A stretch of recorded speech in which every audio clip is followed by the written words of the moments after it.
Hola, mi nombre es Isa Elizondo y esto es Bold, pero hoy no es ni episodio de podcast ni estudio bíblico, es un audiolibro. El año pasado inicié escribiendo un libro y esta semana lo terminé. Ayer, meditando con el Espíritu Santo y enviando el manuscrito a diferentes editoriales, llegué a un tope, ¿no? Un tope mental. Y el Espíritu Santo me dijo, ¿por qué no lanzas primero el audiolibro? Así que dije, claro que sí. ¿Quién dijo que hay que seguir las reglas a puro tu voz siempre? Entonces, si quieres conocer más sobre este proceso de escribir un libro, espérate, está atento para el siguiente episodio, porque hoy vamos a iniciar de una, sumergiéndonos en este libro y cada semana vamos a tener nuevos capítulos que les voy a estar leyendo y espero que les guste, que se entretengan, pero sobre todo el propósito de este libro es acercarnos más a Dios. Es para nuevos creyentes que quieren acercarse más, también a creyentes que ya llevamos bastante tiempo en este recorrido y que queremos conocer más sobre Él y también leer historias que giran alrededor de Dios. De eso se trata este libro. Y lo demás escucharemos en el siguiente episodio cuando les diga este proceso de escribir. Así que hoy vamos a conocer a Catalina y a Pilar, que son las protagonistas de esta novela. Es una novela corta, ojo. Y pues nada, me da mucha ilusión. Y si quieres que este libro esté físicamente en tu librera, ayúdame a compartir este audiolibro y los siguientes que se vienen, porque va a estar buenísimo. ¿Ok? Iniciamos. El libro se titula Después del adiós. Capítulo 1. Catalina. El vuelo de regreso a casa lo pasé entumecida. No estaba segura si quería regresar, pero el boleto lo compré hace meses. Y aunque sea difícil, sé que me vendrá bien, tanto a mí como a mi papá, vernos nuevamente. 16 horas de vuelo no son suficientes para terminar de cuestionar cada una de mis decisiones hasta ahora y recrear escenarios del futuro y del pasado, ambos muy distintos y cada uno duele diferente. Al aterrizar y verlo esperándome bajo las gradas eléctricas, todas estas dudas desaparecen y su abrazo por unos segundos cierra la herida que tengo desde hace meses. Lina, amor, te extrañé tanto. ¿Cómo estuvo el vuelo? Largo, respondí. Vamos a comer algo y después vamos a casa para que descanse. Pasamos a nuestro café favorito. Nos sentamos en la misma mesa de siempre junto a la ventana. Pinté tu cuarto. Le hacía falta una retocada, dijo mi papá. Oh, gracias, papá. Me alegra tenerte en casa. A mí igual, me hace ilusión estar de regreso. Al decirlo, sabía que parcialmente era una mentira, porque dejar España fue como haber tirado mis sueños. Todo quedó en pausa.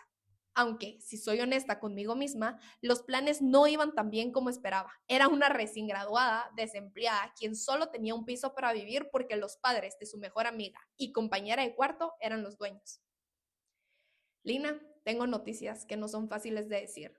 Después de una breve pausa, mi papá continuó. Esto es algo que he pensado mucho en las últimas semanas y venderé Knit and Quilt. El momento se detuvo. Por unos segundos olvidé cómo respirar. No puede ser que él quiera hacer esto, aunque otra parte de mí sabía que no podía sorprenderse. Ese era mi papá, directo y práctico. La versión de un abogado que al identificar el problema no da rodeos y lo aborda como mejor le parezca, sin tomar en cuenta lo que pueda significar para los demás. ¿Cómo? Yo no puedo hacerme cargo de la tienda y aunque Malti lleva años trabajando ahí, sin la visión de tu mamá es imposible continuar. No puedo supervisar el negocio y mantener mi bufete al mismo tiempo. Eso era cosa de tu mamá. Las palabras se escapaban de mi cerebro. No puedo formular nada, ni un sonido. Lo único que delata lo que siento son las lágrimas que corren en mi mejilla. Knit and Quilt era todo para mi mamá. Si no estaba en el jardín, estaba en la tienda haciendo pedidos de telas o dando talleres de costura. Esa era su pasión. Lo que inició como un pasatiempo creció y se transformó en un negocio estable y con buena reputación. No entiendo cómo puedes vender algo tan importante para mamá. Si tú tampoco estás dispuesta a hacerte cargo del negocio, no me puedes decir qué debo o no hacer. No sabía que esa era una opción. No pensé que te urgía tanto tomar una decisión al respecto, pero si tú no lo quieres, yo lo tomo. No voy a dejar que todo el legado de mamá desaparezca. Se me quedó viendo con la misma mirada que después de 25 años sigo sin poder descifrar. Es como si analizara todo y al mismo tiempo todo le diera igual. Tómate un par de semanas para acomodarte, desempacar y volveremos a hablar. Eso fue lo último que dijo por el resto de la tarde. La relación con mi papá siempre ha sido tumultuosa. Muchas veces me pregunto si soy solo yo quien lo siente así o si él también se puede dar cuenta de esto. No es una relación muy profunda, no me siento segura de ser vulnerable porque no siento que me escucha, aunque hace mucho que no lo intento. Después de varias pruebas me cansé o quizás me rendí. Mientras las conversaciones giren en torno a lo que estudio, trabajo o hago, todo fluye, pero cuando los temas emocionales o del futuro se asoman, las cosas se complican. Entrar a casa me llena de recuerdos. Me acerco a la puerta corrediza que da al jardín y esperando ver a mamá en el jardín entre lirios y rosas, pero no está. Sin importar cuánto me esfuerce por buscarla, ya no la encontraré ahí. Subo de inmediato a mi cuarto, me acuesto y comienzo a llorar hasta caer en un sueño profundo. Vi mi reflejo. Tenía puesto un vestido negro corto ajustado que sería perfecto si fuera una talla más grande. Salí a los probadores para enseñarle a mamá, pero no había nadie. La tienda estaba vacía. Regresé al vestidor para quitármelo. El zipper no bajaba. Estaba atorado. Volví a salir para buscar ayuda, pero la tienda seguía desierta. Mi corazón comenzó a latir cada vez más fuerte y el vestido se sentía aún más ajustado. Buscaba la salida, no tuve suerte. Estaba atrapada en un salón lleno de espejos. En el reflejo vi que alguien se acercaba poco a poco hacia mí. Me di la vuelta y ahí estaba mi papá con su blazer café. No dijo nada, solo extendió su mano para ayudarme a salir de ahí. Desperté confundida. Tenía calor, mi cuerpo estaba mojado por una mezcla de sudor y lágrimas. Tardé unos segundos en reconocer que estaba en casa y no en mi piso en España. Era mi habitación, pero ya no se sentía que me pertenecía. Al asimilar la realidad, recuerdo que mamá ya no está y papá no puede sacarme de aquí, rescatarme de la situación como el superhéroe que en mi infancia creí que era. Él también está atrapado en su propio duelo. En esta ocasión solo estoy yo para salvarme a mí misma. Ese es el secreto mejor guardado de la adultez. Tu papá ya no puede ser el héroe de tu película. Él tiene su propia vida, su propio dolor. Ya no te puede salvar. Veo mi teléfono. Tengo notificaciones de Martina, mi amiga de España. Está preocupada por mí. No le contesto desde que me marché. Veo la fecha en la pantalla de mi teléfono y es martes 10 de abril. Un día más, pero no tiene nada de cotidiano. Toda mi rutina cambió. No solo estoy en otro país y de vuelta en la casa de mi infancia, sino que tampoco tengo que ir a trabajar o ir a la universidad. No tengo planes, rumbo. Estoy atrapada. Dormí todo un día. El cambio de horario me afectó más de lo que pensé. Esta es la segunda vez que regreso a casa después de pasar 4 años en España. Se siente extraño regresar a mi cama. Solo una vez vine a visitar a mis papás, ya que ellos preferían pasar las fiestas allá conmigo. Aunque todo en mi cuarto se vea como si aún le perteneciese a un adolescente, nada en casa se siente igual. Mi mente entra a un espiral que de vez en cuando se apodera de mí, de mi cuerpo y de mis energías. Me repito una y otra vez, estoy estancada, perdida, atorada. Acostada con el corazón quebrantado, acompañado con un grito guardado en la garganta, esperando su momento para salir, sé que necesito moverme. Quizás si inicio el día tendré claridad, o al menos el dolor disminuirá. Me cambié, me puse tenis y salí a correr. Corrí como si la tierra no tuviera fin. Miraba el suelo y quería ganarle. Quería correr más allá de lo que él podía llegar. Corrí cada vez más rápido para probar que podía dejar tirada toda la pesadez que me consume. Corrí hasta quedarme sin aire y luego un poco más. Cuando el cuerpo duele, todo lo demás solo es ruido. Tomé una pausa y regresé caminando a casa. Me sentía derrotada. Al llegar me di cuenta que papá ya se había ido. Seguro tenía una reunión muy temprano. Fui a la cocina por un vaso de agua y me quedé viendo hacia el jardín. Me perdí entre rosas, lirios, hortensias, lo verde y lo colorido, la belleza por la que mi mamá trabajó. Es increíble que al recordar aún puedo escuchar su voz diciendo, las flores son lo que hacen una casa un hogar. Espero nunca perder ese recuerdo. Ver toda esta belleza y pensar que este ya no será más nuestro jardín, que ella jamás regresará para recortar las rosas o para plantar más flores y seguirlo llenando de colores. Este pensamiento me rompe. Sin darme cuenta, tomé las tijeras de la gaveta de la cocina y salí. Los recuerdos bombardeando mi mente. Regresar del colegio y ver a mamá salir de su jardín. Los veranos corriendo con Toby, mi perro. Jugar a hacer hadas de un bosque encantado. Ya nada de eso existe. Ya nada de eso me pertenece. Aunque los tallos y las raíces eran más fuertes que las tijeras, logré arrancarlas. Fue como si mi mente se desconectara de mi cuerpo y lo único que quedaba era destrucción. Catalina, ¿qué haces, Lina? Quería escuchar mi nombre, pero no puedo hacer sentido lo que pasa. Estaba consumida por el dolor, enojo y la nostalgia de todo lo que había sido y ya no podría volver a ser. Un apretón fuerte fue lo que me hizo regresar mi mente al presente. Daniel estaba abrazando por detrás. Bueno, más que un abrazo era una camisa de fuerza para impedir que moviera mis brazos. Respira, susurró a mi oído. Me guió hacia la silla del pórtico, se sentó a mi lado y se quedó ahí sin decir nada. Fue un silencio de los que te consumen y a la vez son un abrazo bien recibido. Levanté la mirada y vi lo que había hecho. La mitad del jardín estaba destrozado. Lágrimas corrían en mi cara. Secarlas me parecía que requería de energías que ya no tenía. Mi mamá solía decir que un jardín solo se puede llamar así si tiene lirios. Era su flor favorita. Lo recuerdo, nunca podía faltar. Para cada cena de Thanksgiving llevaba un ramo de lirios a casa de mis tíos. ¿Y por qué se preocupan por la ropa? Observen cómo crecen los lirios del campo, no trabajan ni hilan. Levanté la mirada a sus ojos y asentí. Llevaba mucho tiempo sin escucharlo. Esa solía ser la frase que mamá decía a regalar lirios. Sentí la última lágrima caer de mi mejilla. Daniel tomó mi mano con delicadeza y me dijo que entráramos y que me ayudaría a limpiar mis heridas. No me había dado cuenta que mis manos sangraban por las espinas de las rosas. Increíble que a pesar de que han pasado tantos años, Daniel aún recordaba dónde estaba todo. Era como que si también fuese su casa. Caminamos hacia la cocina y limpió las heridas de mis manos. Me sentí torpe y aguada como un trapo. Fue hasta que vi mi reflejo en el espejo del pasillo, lo sucia que estaba. Mi ropa estaba cubierta de tierra, mi cabello tenía pétalos y mi cara estaba sucia, una mezcla entre café y gris.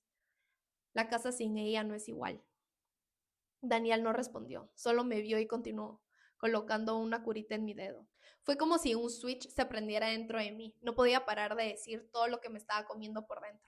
Mi papá quiere vender Knit and Quilt. Es como que si todo lo que ella era está desapareciendo y quienes nos quedamos destruimos lo poco que quedaba de ella. Eso no es todo lo que te queda, Lina. Tienes los recuerdos de tu infancia, tienes más de ella de lo que crees. No te enfoques en lo que ya no está o estará, sino en lo bello que fue, en el amor que te rodea. Se acercó aún más y pasó una parte de mi cabello detrás de mi oreja y en un tono cálido y bajo dijo que cuide mis heridas y se marchó. Me quedé más tiempo del que me gustaría aceptar, ahí, sentada, estancada.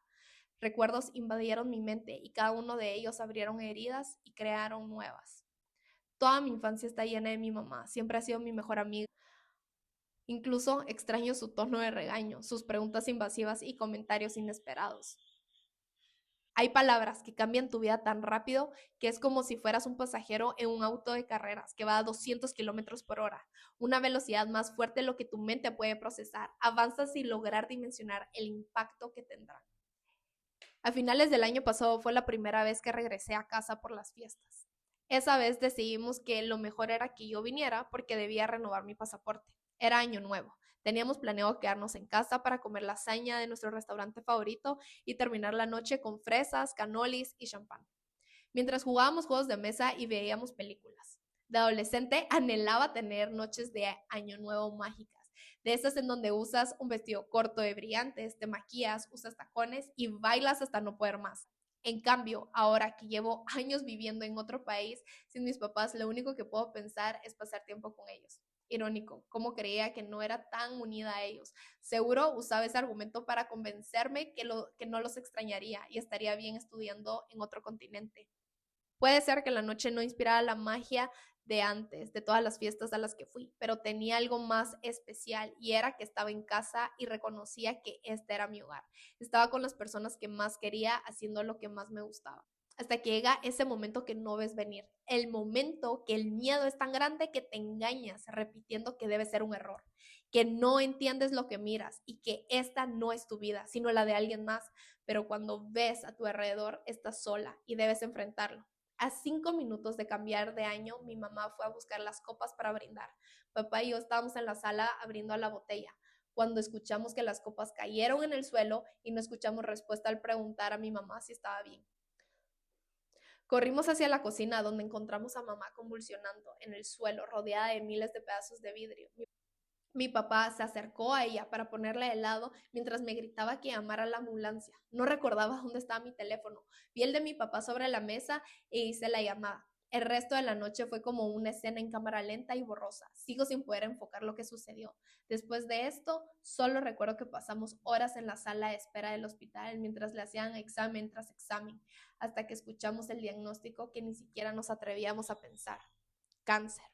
Al escuchar al doctor decirlo y luego agregar: es muy agresivo y avanzado, mi cerebro no podía procesarlo y mi corazón no lo quería aceptar. ¿Cómo? ¿Cómo que es muy agresivo? ¿Qué implica? ¿Más operaciones? ¿Varias rondas de quimioterapia? ¿Qué podemos hacer? Lancé cada pregunta que tenía. No fueron las respuestas del doctor que mostraron lo devastador que era el diagnóstico, sino su rostro. Su mirada delataba lo que viviríamos los próximos meses. La persona que más amaba se desvanecería poco a poco frente a mí. A partir de ese momento, todo lo demás se sintió como si fuera la historia de alguien más y no de mi familia. Pasamos muchas noches los tres discutiendo las opciones que teníamos y las posibles acciones a tomar, pero la única que en realidad tenía el voto final era mi mamá. Su decisión de no operarse fue muy difícil de aceptar. No quiero correr el riesgo de morir en un quirófano, o peor, salir de la operación y dejar de ser yo. El tumor era un glioblastoma, se encontraba en el lóbulo frontal. Las probabilidades de que la operación alterara su forma de ser eran altas, y eso era algo que no estaba dispuesta a poner en riesgo. Si algo tuvo claro mi mamá eran los límites. Sabía hasta dónde estaba dispuesta a llegar, cuántas oportunidades darle a las personas y sobre todo qué perder, y su personalidad no estaba en negociación. Esa noche mi papá se levantó de la mesa, salió al pórtico y lloró. Lo observamos desde lejos. No podíamos movernos. Solo esa vez he visto a mi papá derramar una lágrima. Jamás pensé que presenciaría el punto de quiebre. Al llegar a casa, abrazó a mi mamá y en un tono sereno y triste dijo: hace más de 30 años me enamoré de tu fuerza. Y como te lo he dicho, eso es algo que nada ni nadie puede parar. Es lo que hace brillar tu mirada y la razón de tu sonrisa. Y que desde ese día te prometí que iba a cuidar ese destello que alumbra la vida de todos quienes te rodean. Hoy te lo vuelvo a prometer. Así que si esto es lo que quieres, lo respetaré. Luego de esto, los tres lloramos y nos abrazamos. Esa noche sabíamos que enfrentaríamos lo más difícil que habíamos vivido hasta el momento, pero que lo haríamos juntos. Al regresar a España sentí como que si hubiera una bomba a punto de estallar. Respirar se me hacía cada vez más pesado. Vivía con temor al ver llamadas de mis papás, pensando que en cualquier momento me irían las palabras que más temía. Estudiar cada vez era más difícil. Fue gracias a Martina que logré pasar las clases del último semestre y mantener mi promedio. Cada tarde nos reuníamos después de clase para repasar los temas para los próximos exámenes. Esos meses se sintieron más rápidos y al mismo tiempo súper lentos. Las llamadas de horas con mi mamá parecían que solo tardaban segundos, mientras que los días lejos de casa se sentían como si nunca terminarían. Estaba segura que recibiría esa llamada en la madrugada, en el punto donde estás somnolienta, que no reconoces la realidad y cuál es un sueño. Pero sucedió una tarde de primavera. Parecía que la vida me daba una tregua. Había terminado los exámenes finales, la graduación se aproximaba y mamá había tenido buen aspecto durante semanas. Estaba tomando un café, comiendo churros con Martina cuando recibí la llamada de papá. No tuvo que decir una palabra. El silencio me confirmó que la bomba de tiempo que había cargado en los hombros por los últimos meses finalmente había explotado. Los días después de esa llamada se sintieron adormecidos. No recuerdo mucho, solo que Martina me sostuvo, me ayudó a empacar, a listar todo para regresar. El sonido de la puerta del garaje me regresó al presente, a un dolor diferente, el del después. Traje curry para el almuerzo, dijo mi papá al entrar. Qué rico, respondí, tratando de sacar una sonrisa a la mitad. Lina, ¿estás bien? Había olvidado que estaba sucia del desastre del jardín. Sí, solo tuvo una pequeña pelea con las flores. Volteó su rostro al jardín y vio lo que había hecho. ¿Pero qué pasó?, preguntó mientras abría la puerta y caminaba hacia el desastre que dejé. Lo siento, papá, pero solo no pude más. Comencé a llorar y perdí el control de todo. Las lágrimas eran tantas y salían tan rápido de mis ojos que mi visión se nubló. Ya no puedo más con este peso, ya no quiero este peso, no quiero estas emociones, ni siquiera puedo respirar. Mi papá me abrazó, fue el abrazo más fuerte y largo que he recibido. Me llevó al sillón. Es increíble el poder en el cuerpo que tienen las emociones. Cuando desperté era el día siguiente, eran las 5 de la mañana. No quería estar en mi casa o en mi cuerpo, así que hice lo de siempre, ponerme tenis y salir a correr. Corrí hasta dejar todo el aliento, hasta sentir que mis pulmones explotaran y mis piernas temblaran. Cada vez que quería parar me recordaba que al hacerlo el dolor ya no sería físico, sino emocional. Irónicamente, la voz que prevalecía mientras corría era la de mi entrenador de track de la secundaria. Cada vez que sentía que el aire no me alcanzaba para completar la vuelta o mi tiempo subía, él me repetía: "Sáez, no porque sienta que se está muriendo significa que no puede continuar. Ahí es cuando más tiene que esforzarse porque ya está cerca de lograrlo. No porque sienta que me vaya a morir significa que vaya a ser así". Me lo repetía una y otra vez. Al llegar al final de la calle, solté un grito que se cortó en el aire y caí a la grama. Me quedé acostada mirando al cielo y me perdí en las nubes, en el azul del cielo y en un día nuevo y en las diferentes palabras que se paseaban en mi cabeza, mientras las palpitaciones de mi corazón detonaban en mis oídos. Sentía todo mi cuerpo palpitar. Poco a poco el ritmo bajó y la sintonía cambió. Ahora los pájaros, carros, niños esperando al autobús para el colegio llenaban el ambiente. Caminé de regreso, muy lento y arrepintiéndome de haber ido tan lejos. No haber cenado anoche estaba haciendo efecto en mi energía y humor. Me sentía entumecida, adormecida, somnolienta, rota. Al llegar a la puerta me topé con una maceta con lirios rojos.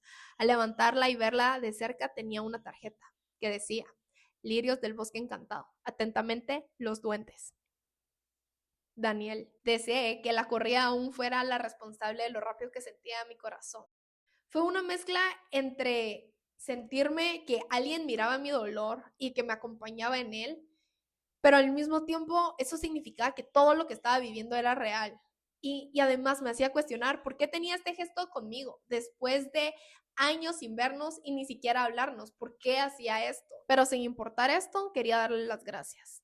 Cuando sientes tanto, ya no hay un lugar en tu cabeza para cuestionar si es mejor tomar una ducha antes de ir a abrazar a alguien. Fui a su casa, toqué la puerta, nadie respondió. Seguro está en su estudio, tenía décadas sin recorrer la propiedad, pero mis pies recordaron el camino, como si tuviera 10 años y fuera verano. Ahí estaba, con su camiseta gris, pantalones cortos, la gorra hacia atrás, lentes plásticos, audífonos y sierra en mano.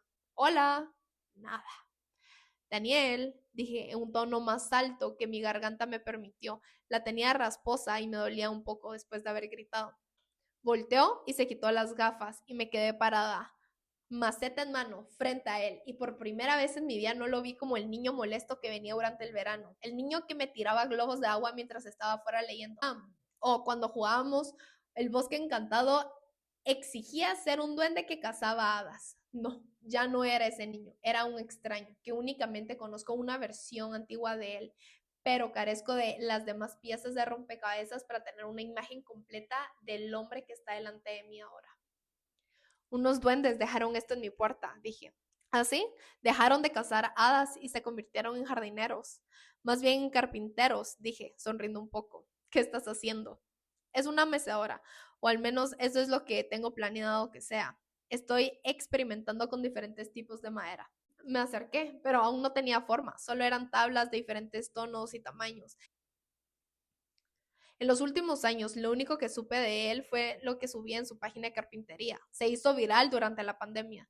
Tuvo suerte de ser de los pocos trabajos que eran desde casa y que más allá de crear cosas del día a día, hacía arte. El detalle de cada pieza que hace es sorprendente.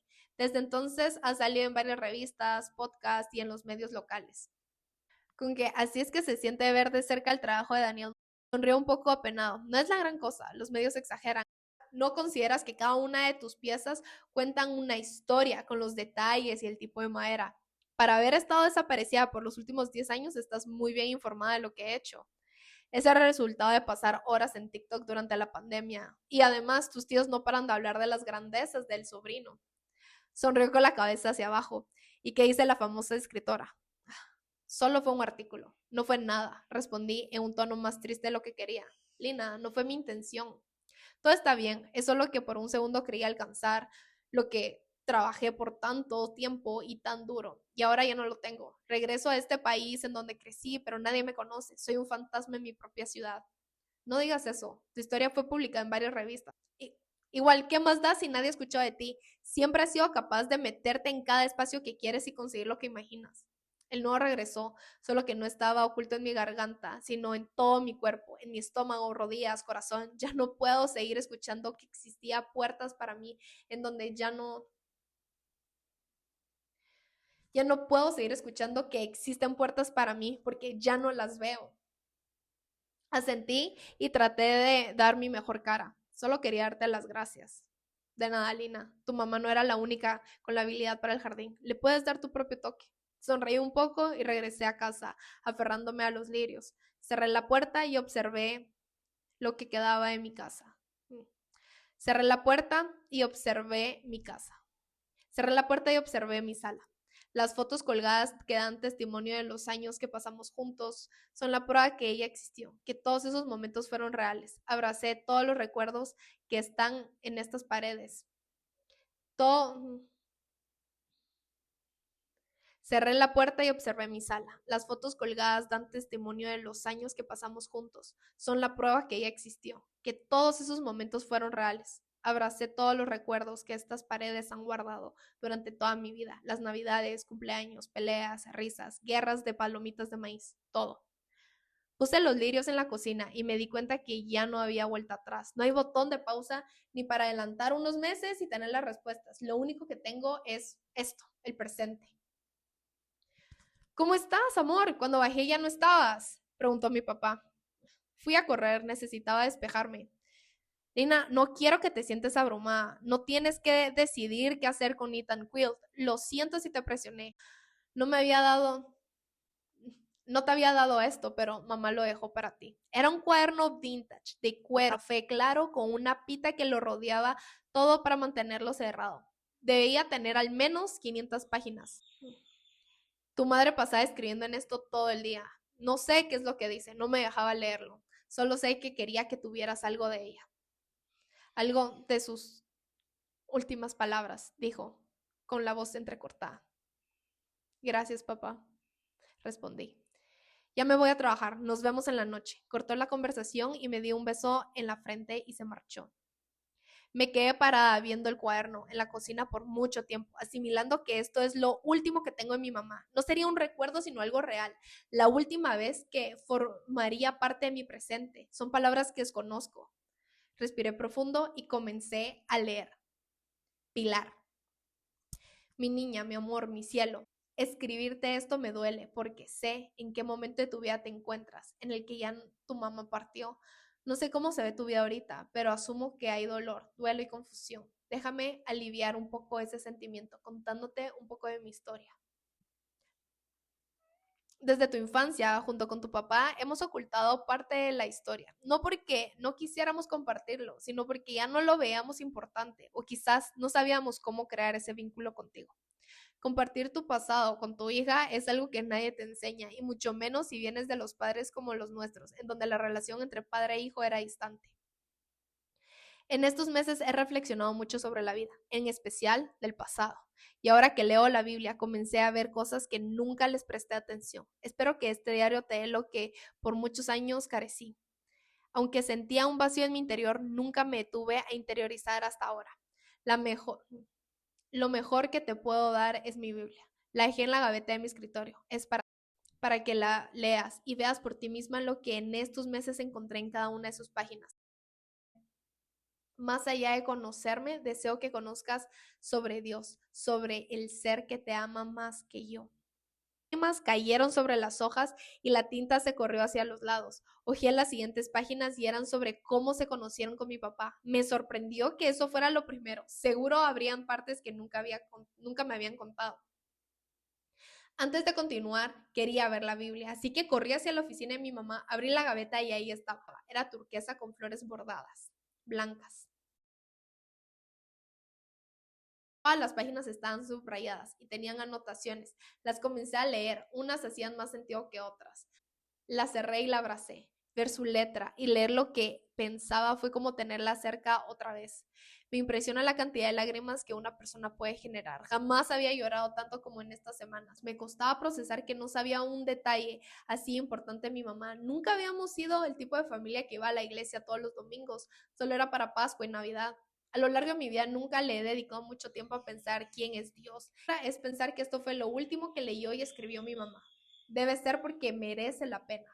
Si solo tuvieras unos meses más de vida y los dedicaras a leer y estudiar un solo libro, cada palabra tiene que tener algo que te atrape, Algo tuvo que haber encontrado mi mamá en estas páginas. Quizás no encuentre lo mismo que ella, pero al menos la sentiré más cerca. Así que la abrí en el primer capítulo y comencé a leer y recordé partes que me habían enseñado de niña. Siempre he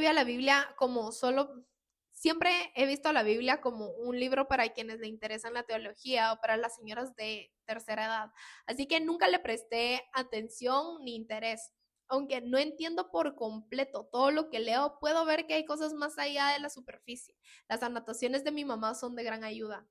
La cerré, me bañé, comí y con un té en mano la volví a abrir y comencé a leer. Elijo una página al azar y abro en Salmo 42. Leo todo, pero me enfoco en lo que resaltó mi mamá. Mi alma tiene sed de Dios, del Dios vivo. ¿Cuándo vendré y me presentaré delante de Él? Dios mío, mi alma está abatida en mí. Me acordaré por tanto de ti desde la tierra del Jordán. Espera en Dios, porque aún he de hablarle. Espera en Dios, porque aún he de alabarle, salvación mía y Dios mío. La anotación que tiene mi mamá en los márgenes es que David, el autor, está huyendo por su vida porque el rey Saúl lo quería matar y que Dios lo protegía de sus enemigos.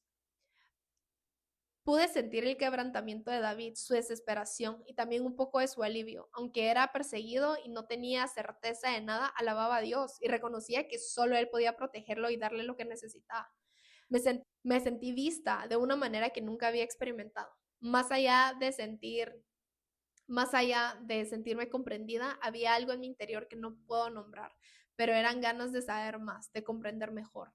En el, en el otro lado del margen, mamá tenía escrito: acercarnos a Dios con preguntas, procesar con Él nuestros sentimientos y elegir reconocerlo en cada parte de nuestro día, mantener nuestra mirada enfocada en Jesús. Era como si mi mente no entendiera por completo, pero mi corazón sí. Quería entender mejor cómo mamá llegó a leer la Biblia y la única forma de hacerlo era leyendo el diario. Bueno, y estos fueron los primeros capítulos del libro. Espero que te hayan gustado y no olvides compartirlo y dejar tus comentarios.